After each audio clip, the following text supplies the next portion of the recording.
Our panel today is going to be on the costs and consequences of the Iran war.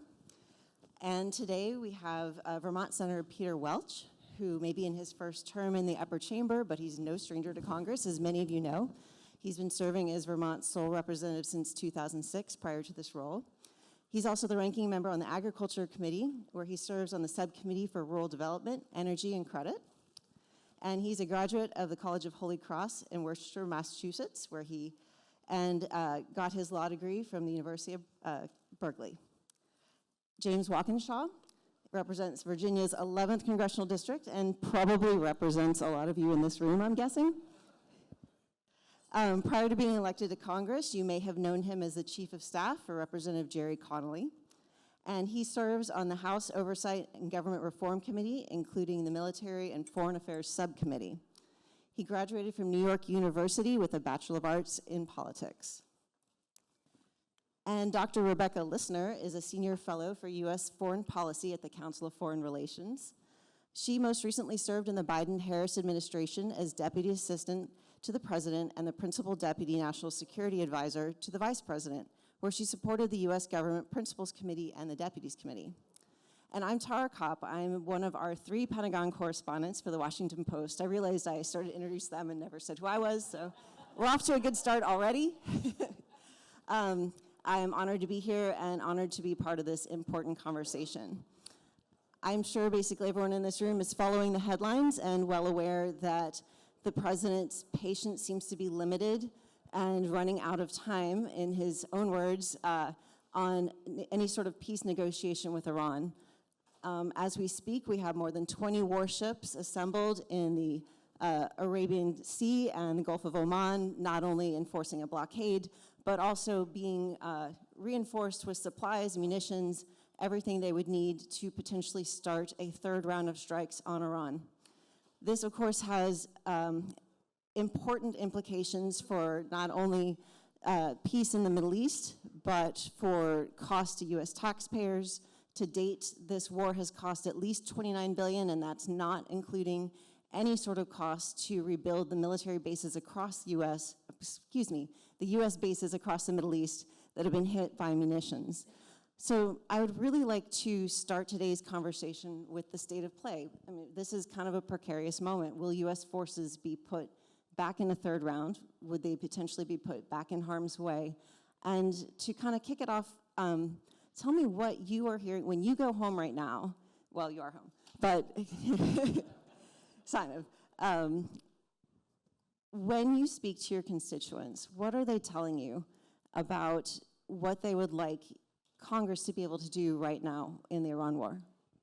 Well, thank you, Tara, and it's great to be with you all. And you noted I represent the 11th District. My district is just outside the Beltway. I live precisely half a mile outside the Beltway, so I can bring an outside the Beltway perspective to every conversation that I have, including this one. But look, what I hear from my constituents, and I also have spent the last several months for different reasons talking to folks across a broader swath of Virginia outside of Northern Virginia, and I hear a lot of frustration and anger.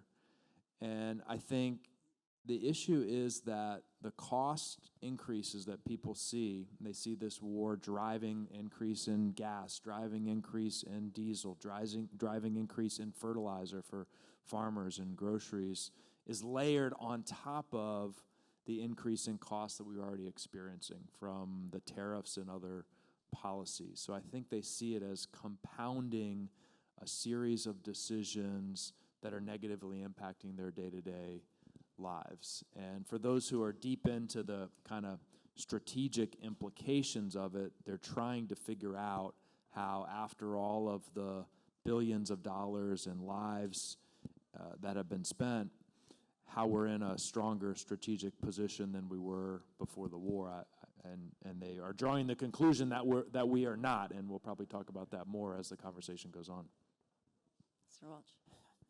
I want to make sure this is on. It is.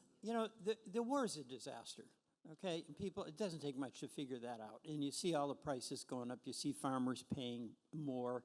for fertilizer, everybody trying to figure out how to pay their bills, and there's no end in sight. So it was unwise for the president to get into this, and it was an act of hubris, because essentially he thought the incredible firepower that we have, dropping the bombs, was going to do the job.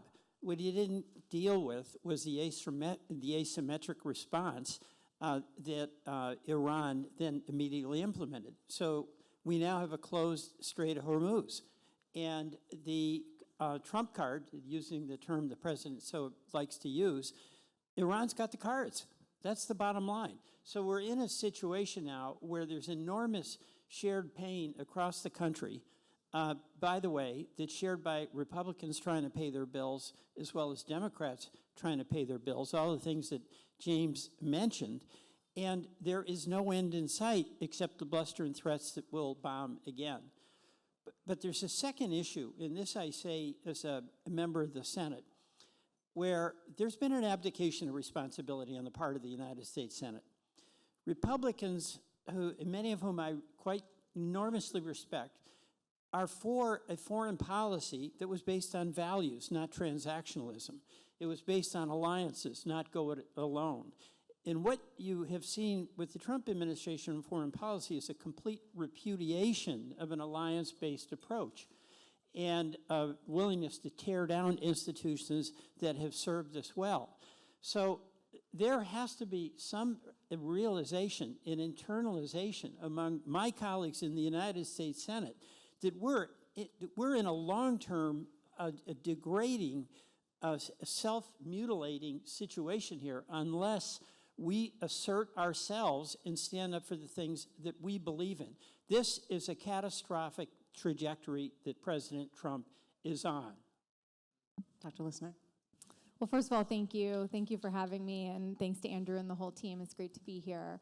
I don't have any constituents, so I can't speak to that, but I have been spending a lot of time recently trying to get out of DC, get out of New York, and talk to Americans around the country about how they see America's role in the world and what they want from the United States global role. Because I agree, this Iran war has been a disaster, but that also isn't the beginning or the end of Americans' dissatisfaction with American foreign policy. If you look at the Gallup polling, almost every single year since 2006, the majority of Americans have reported dissatisfaction with America's role in the world. So something much more fundamental is broken. And if you talk to Americans, or at least the Americans who I've been speaking to, we've now convened through an initiative I'm leading and launching on Wednesday at the Council on Foreign Relations on the future of American strategy. We've already convened more than 350 Americans from more than 29 states, every region of this country, to ask them this question about what they want from American foreign policy. And what I've heard is not isolationism. I'm not hearing that these Americans want the United States to retreat back to our shores. What I'm hearing is they want an America that's globally engaged, but is not entangled.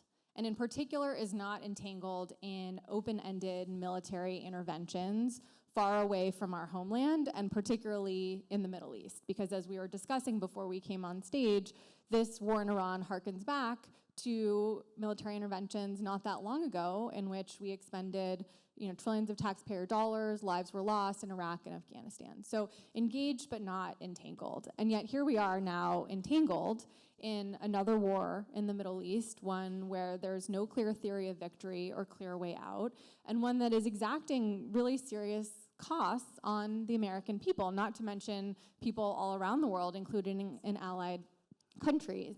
And what I've been hearing is that, tariffs are a little hard to understand, even for experts. I've talked to local journalists who say it's hard to cover tariffs because nobody really gets them. I don't get them. But what people do understand is that President Trump launched a war of choice in the Middle East, and now their gas costs are becoming prohibitively high. It was just reported today, Brown has been tracking, Brown University, $40 billion of marginally increased fuel costs that Americans have now paid as a result of this war. That's more than a whole week's worth of groceries for American families. We now have mortgage rates that are going up because of the effects on interest rates and anticipated interest rates. And by the way, it's not over yet, and many energy experts think that as more and more energy is trapped in the Middle East, not getting through the Strait of Hormuz, that prices could go up much more than they have already, that we're just seeing the beginning of it. So the costs are mounting, the American people are connecting the dots, and the rejection of this war of choice in the Middle East should not be read as a rejection of American global leadership. It should just be a rejection of this particular use of military force, which is mismatched to the strategic problem at hand. Senator Welch, one of the things we talked about in the green room while we were waiting is this renewed interest in foreign policy in unexpected pockets of America. What have your constituents told you about wanting the Senate to be engaged, and what tools do you think you still have at your disposal to check the administration? You know, my constituents tell me, Peter, do your job. You know, this is not complicated. It's our job. We get elected, and we get to go on the clock to think about these things and then try to work together to resolve them. You know, the reality for everyday families struggling to pay their bills is what's happening with their gas prices, what's happening with the mortgage rates, what's happening with affordability. Those are real issues. There's also dismay. This is what is expressed to me more than anything else. Everyday people are pretty civil. They're pretty kind. And they're astonished at the behavior of our leadership. And I'm really appalled by it, and I think that's gonna come back. But the real challenge for us in the Senate, we're a constitutional co-equal branch with the House. And what has been happening is that there's been this massive overreach of executive power, and it's been met with a capitulation on the part of Congress. That's really dangerous, because the whole point of separation of powers is that you have a competition for power and that you stop the accumulation of power in one branch or the other. And there has been a slow process to internalize that what Trump is saying and doing is for real and is really, really dangerous to the well-being of the future of this country. And it's hard for my Republican colleagues to say that, something that Prime Minister Carney said at Davos. You know, the year before, a lot of our counterparts, were just kind of wondering what's up with the United States and thinking the fever would pass. The last time when I was at the Munich conference, our allies had internalized that America was not for them. And the United States Senate, all of us who believe in the rule of law, all of us who believe in the importance of institutions and believe that war powers reside with the Congress, that believe that taxing authority applies in Congress, we have to stand up and do our job. So there is a dismay, because what people say to me all the time is, Peter, why don't you do something?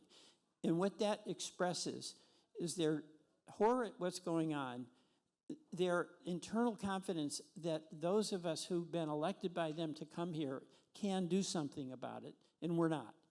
And that's affecting their view about Congress. But the reality is we need Republican senators, and there's a lot of really good ones, but we need them to stand up for the institution. In practical terms, though, what powers remain in the Senate to check? Besides, I mean, we've seen the War Powers Act fail now 3 times. What other checks on this would you have maybe in terms of appropriations, or what? We have all the checks the votes will give us. This is not a lack of checks. This is a lack of courage, a lack of clarity. I mean, we can vote on spending, all right? And, you know, think about what happened during the Nixon years. And I'm not talking about the impeachment. I'm talking about the impoundment, where the administration wanted to take away Congress's power to appropriate money. And the Republican and Democratic appropriators said, wait a minute, that's the authority of the Congress, not of the executive, and opposed it. So I see me as part of an institution that has profound responsibility, has the power we need, and isn't using it. And it's time we use it. But we do need some of my really good Republican colleagues. Representative Walkinshaw, when you have private conversations with your Republican colleagues and your Democratic colleagues, what sense are you getting about their tolerance for this operation to continue on through the summer, to continue to affect Americans' gas prices, going on into elections in November? What are you hearing privately? I'll be completely honest. I think with my Republican colleagues, there's maybe one red line, and that red line would be boots on the ground in a significant way. But beyond that, I honestly do not believe that House Republicans are going to stand up to the president with respect to this war. And it's been instructive, I think, to watch the way they've talked about the War Powers Act, because if you rewind the clock 30, 45 days when the War Powers resolution or act conversations came up, they all said, well, he has 60 days. He's got 60 days, and they had hoped it would be wound up by then. Then when the ceasefire was implemented, they said a novel concept that the 60-day clock stops when there's a ceasefire. I went back and read it. I couldn't find that. And now we're likely on the precipice of the ceasefire, which is arguably tenuously holding right now, falling apart, and the kinetic engagement beginning again. It'll be interesting to see what Speaker Johnson and some of my Republican colleagues who have talked about that 60-day clock then say. I suspect they will develop a new rationale to avoid enforcing the law. I just do not think they're going to stand up to this president on that issue, with the exception perhaps of a proposed ground invasion, and I don't think even the president will go there. That's my honest answer. It's unfortunate, but I think that's the reality. I don't think it's in their interest with respect to the midterm elections, but I think they've gone this far. They're going to continue to allow him to proceed in the hopes that some miraculous deal will emerge at some point. For all three of you, actually, kind of the same question. Lawmakers say something in public and other things in private. Have you had any private conversations that give you a sense that there is a general wariness or a desire to see this end quickly, by summer, before November, especially if any insights you have with your Republican colleagues? In the Senate, I think there's a lot of real wariness, but there's two things on the Iran war. A lot of it is tied up with Israel. Netanyahu wants a longer, deeper war. Trump does not.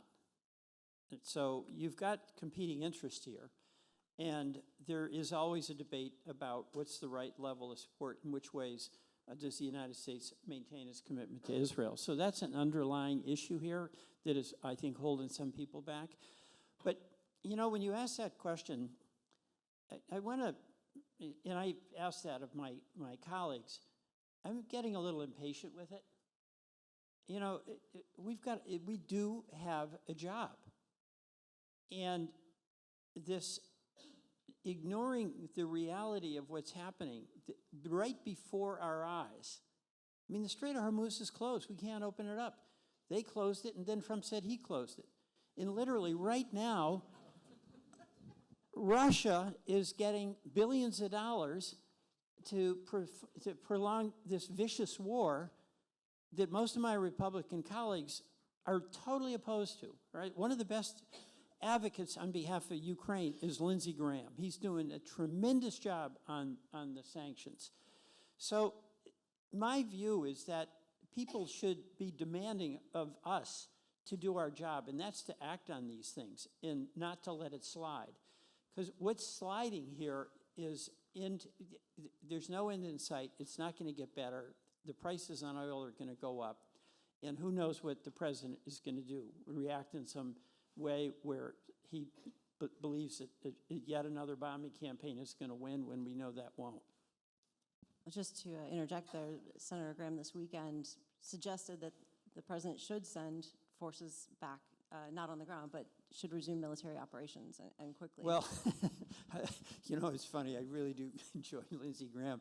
But somebody He's been terrific on Russia. But one of his, I think Senator John Kennedy told me that in a Senate lunch, he asked the question, does anybody know a country that Lindsey Graham doesn't want to bomb? So Dr. Lissner, so far the administration says $29 billion is the cost. But based on your long-term experience in operations and all of the back-end maintenance that will be required, do you think this is at all accurate, or do you think it's going to be a much bigger ballooned cost? It's got to be bigger. I don't pretend to be an expert on military budgeting, but we know how it works when you have to replenish supplies. We know how it works in terms of having to make up for the readiness shortfalls. We also know that this war is likely to become hot again, maybe just over the next few days. And so it's safe to assume that even if $29 billion is an accurate accounting of what's happened thus far, the number is only going to grow. And to your point at the beginning, we know that U.S. facilities throughout the Middle East have been damaged, will have to be rebuilt, will probably have to be hardened. So it's really just the beginning in terms of the overall costs. But separate and apart from the dollars and cents, separate and apart from the genuine tragedy of the loss of American service members in this war, the costs to our partners in the region, the cost, frankly, to Iranian civilians as well, for whom this war has been very costly. I think we also have to look at the strategic costs the United States, and Senator Welch just made reference to this. We just had a president go to Beijing and deliver basically nothing for the American people going into that superpower summit, very much on the back foot as a result of this war. We just had today the announcement of another sanctions waiver, as was just mentioned, for Russia to continue to be able to sell previously sanctioned oil, and that on top of high oil prices that are rushing into Russian war coffers that had previously been much more significantly depleted. And you have the United States really striking a body blow to these pillars of longstanding American leadership. My colleague Mira Rapp-Hooper and I, back in October, called this superpower suicide.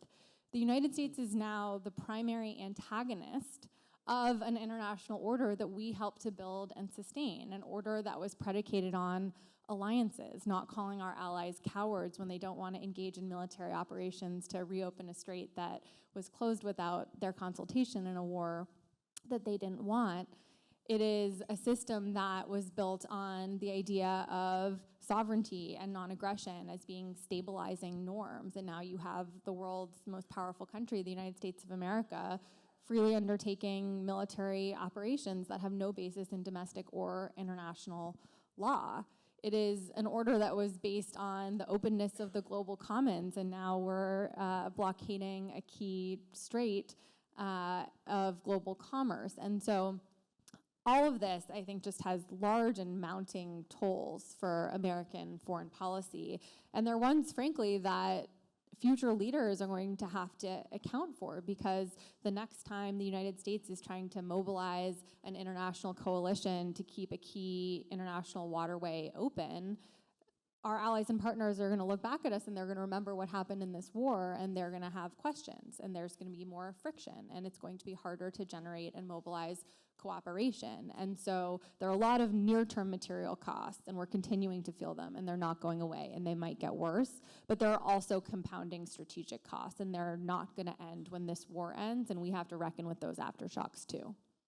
So Representative Walkinshaw, so on your role in House oversight, how easy is it for you to get answers right now? If you call the Pentagon with questions, do you get answers? If you submit, requests for information, do you get reports back in any sort of timely manner? And this question's actually for both of you, just the very practical, are you able to conduct oversight right now?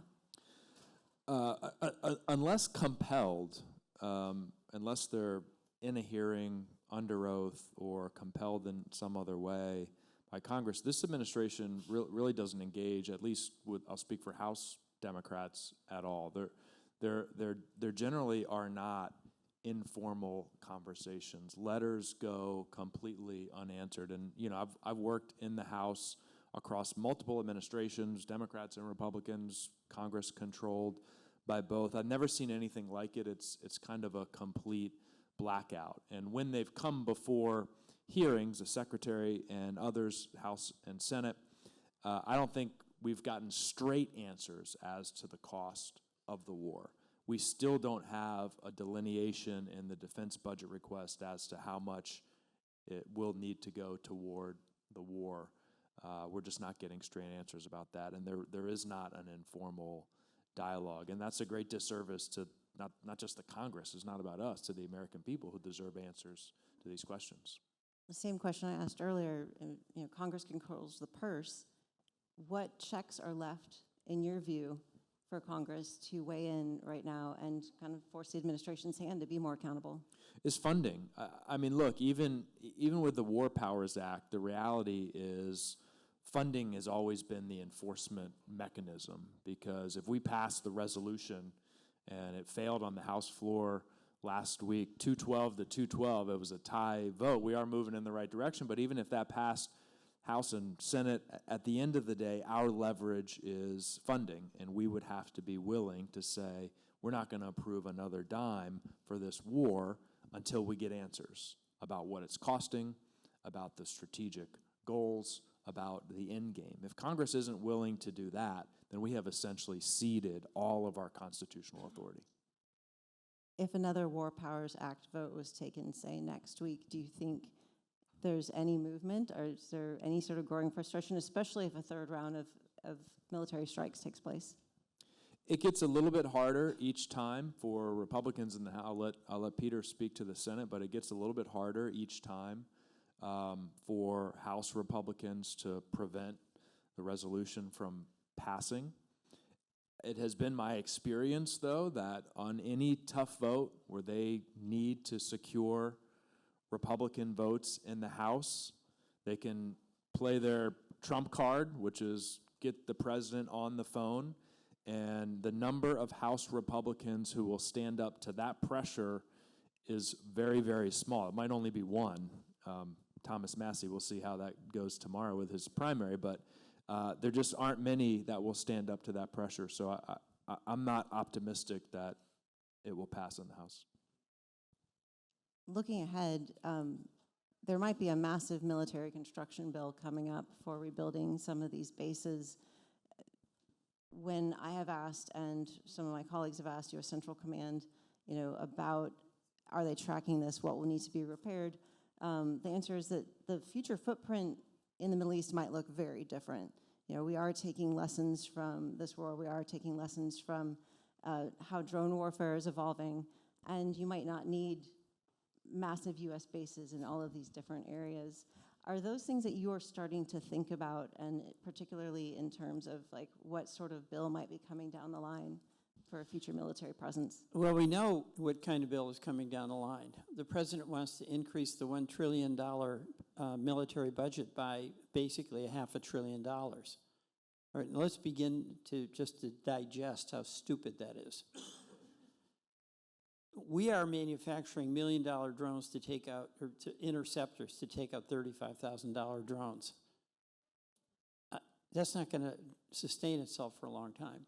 So the idea where it's very clear that there are significant changes in how warfare is conducted, and the example of Ukraine is quite astonishing and quite inspiring.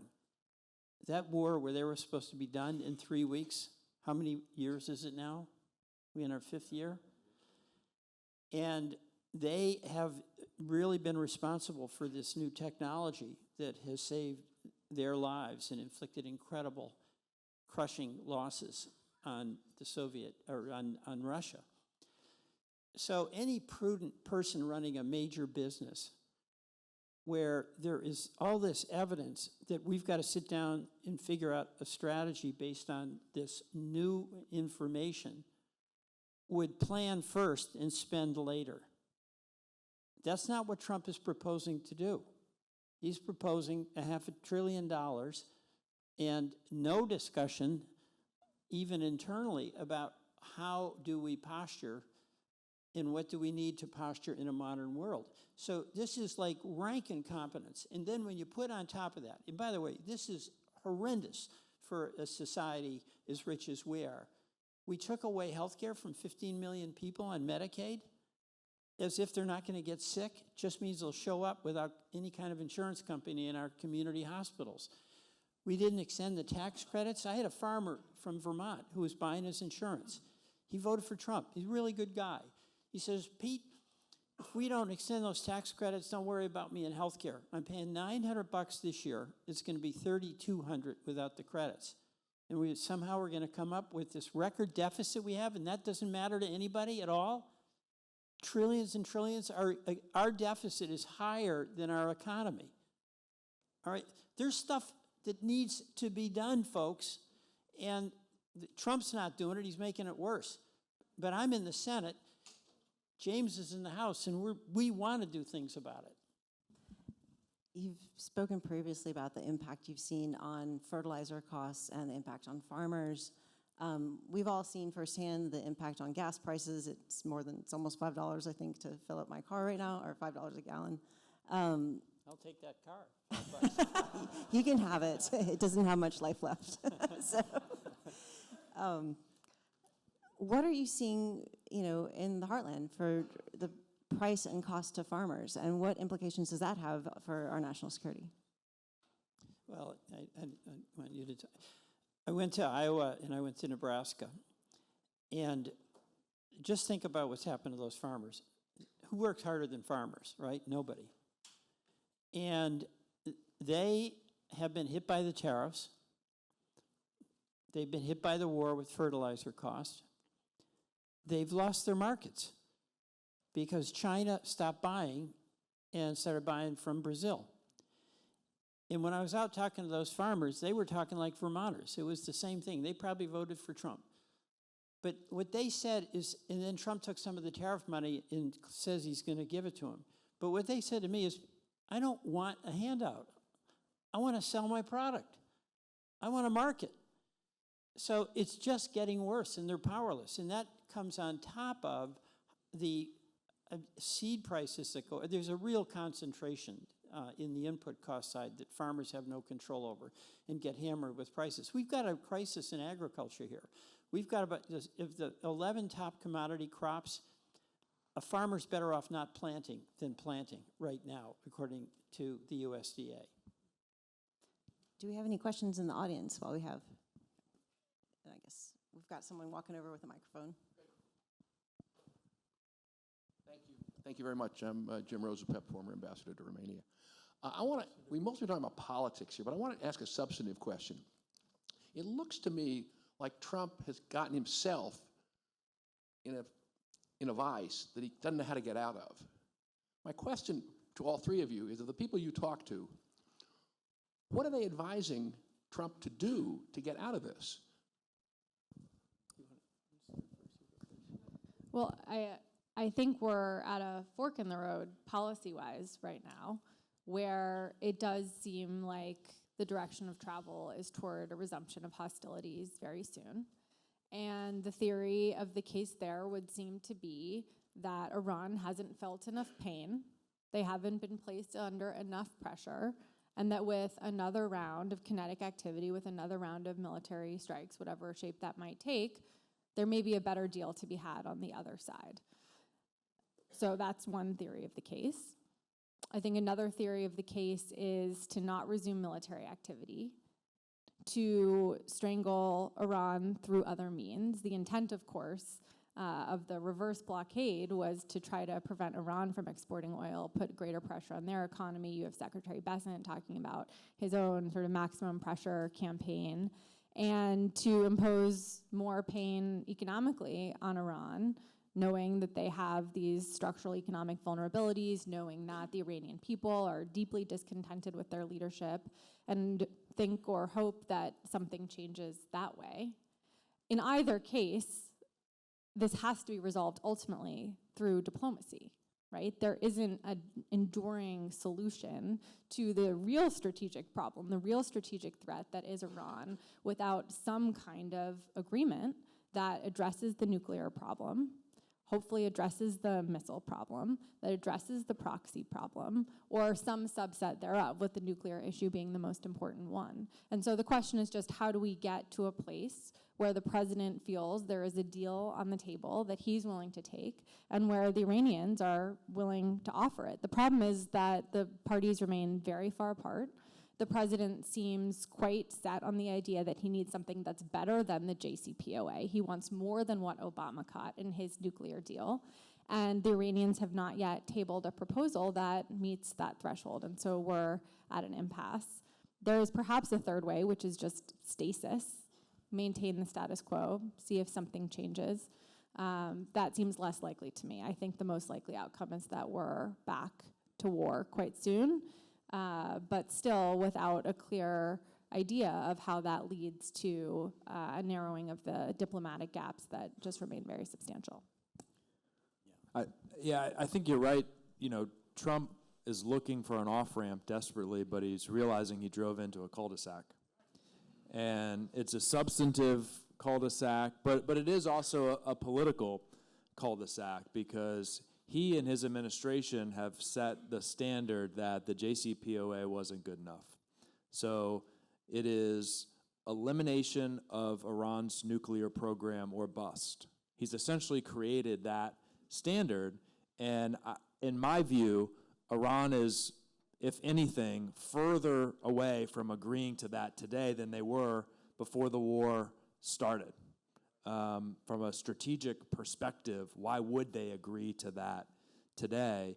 So, I think maybe a fourth outcome is Trump able to do what he's done in other conflicts and announce a deal that isn't actually stronger than the JCPOA, but allows him to say it's stronger than the JCPOA, or that isn't actually the elimination of Iran's nuclear program, but allows him to say he's eliminated Iran's nuclear program, or they've agreed to eliminate their nuclear program. Thank you. Nelson Cunningham, a member of the board here at FP4A. Let's say the Democrats have a very good Tuesday in November and take both houses. Given the filibuster and the veto and this administration's general refusal to answer letters or perhaps even subpoenas, how does that really help our leverage? Well, we don't have to approve his nominee for the Supreme Court if he gets one. You raise a good point. It's got to be step by step here. I mean, I think we're in a real crisis of our democracy. I think our foreign policy under President Trump is exactly the opposite of the policy we need. He's wrecking everything we have. He has a transactional approach, but it's not a comprehensive approach. He's not like, it's like he has no game plan going into the Super Bowl. He is just reacting to events. It is very much weakening us. There's a level of corruption that will be even more broadly exposed, and hopefully there'll be a reaction on the part of the public if we're in the majority. The House, I think, has subpoena power. But the bottom line here is that he's a pretty willful guy, and he's indicated quite clearly a significant disregard for the democratic institutions. Over the time I've been in politics, the quality that I've come to admire more than anything else, and I never thought I would, is restraint. You don't do it just because you can. Well, that's not in the playbook over at 1600 right now. So it's a step at a time, and we would have the opportunity legislatively to push back. We wouldn't be dependent necessarily on our Republican colleagues to support us to get to a majority, although we absolutely have to have them. I want to emphasize that. We need a good Republican Party. So this is a jump ball right now where things are going to end up with our country. And it's one of the reasons why it's so terrific that you're having this forum and the work you do, because we have to have this serious conversation, and we have to get to a point where I'm at, where I'm internalizing that there really is a threat to things that we all thought we could take for granted. Not to go on too long, but, I was there on January 6th. I was like 30 feet from where the shot was fired. I was watching the mob try to break the doors down. When I was watching that happen before my very eyes, I didn't believe it was happening. I didn't believe it was happening because this is the United States of America. Well, Peter, those days are over. that happened. And right now, just today, the president's got a $1.7 billion slush fund where he's going to be able, on his own, to distribute that money to people who were there at January 6th and claimed that, they were tearing the Capitol apart, and they want to compensate them. So you ask a good question, but this battle continues. I think we have time for one more.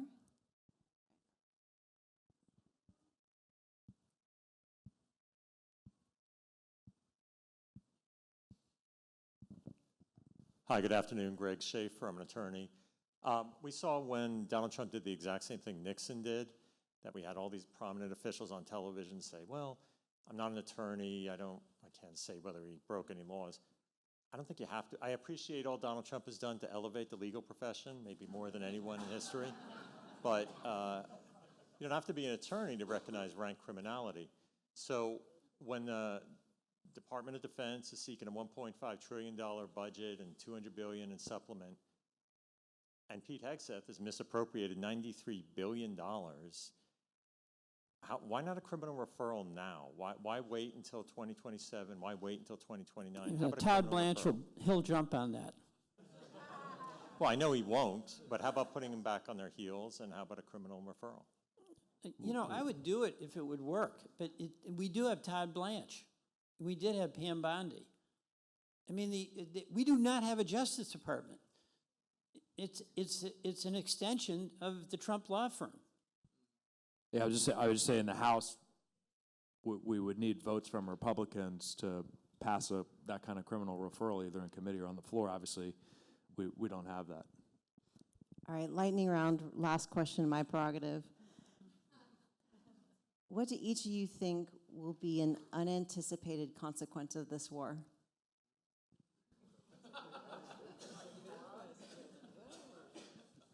Well, I'm trying to think of something that we haven't covered. I'll say I am old-fashioned in that I think we should still be working to implement President Obama's pivot to Asia. It's been like a long time we've been trying to pivot to Asia. We keep pivoting away. I think the summit with President Xi demonstrates the way that this conflict is moving us in the wrong direction. One of the accomplishments President Trump announced is China's commitment to agreeing that the Strait of Hormuz should be open. It was wide open before the war. We didn't have to negotiate to get China's help with that, and I think that demonstrates the way that this conflict has taken us away from that strategic imperative to focus on that great power competition that's underway, whether we want to acknowledge it or not. Senator? Well, two things. Number one, I want an intended consequence. My hope is that the reaction to this is that we'll mobilize and we'll remember why it is we believe in alliances, and we'll remember why we believe in values, and we'll work to restore that. And I see my great colleagues here, Senator Shaheen, our leader on the Foreign Affairs Committee, and Senator Murphy. So you're going to get real answers from real senators pretty quick.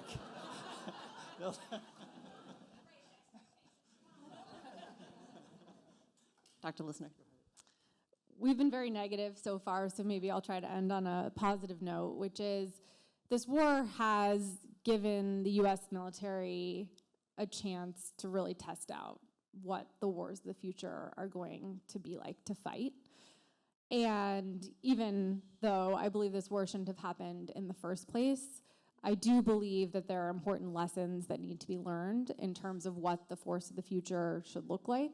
This is a priority where I think there is still some bipartisanship in Congress and outside of it around what our defense industrial base needs to look like, around what our defense procurement process needs to look like. And so my hope is that, sort of silver lining unintended consequence of this will be that the U.S. military can no longer spend billions and billions and billions of taxpayer dollars on legacy exquisite systems that aren't well suited to the wars that we're meeting today and we'll be meeting 10, 20 years from now, and that we can start really renovating our military so that it looks more like the types of military we need to fight wars of the future, to learn the lessons of Ukraine, to learn the lessons of these past couple rounds with Iran, and to better prepare us for the great power competition that we do face going forward.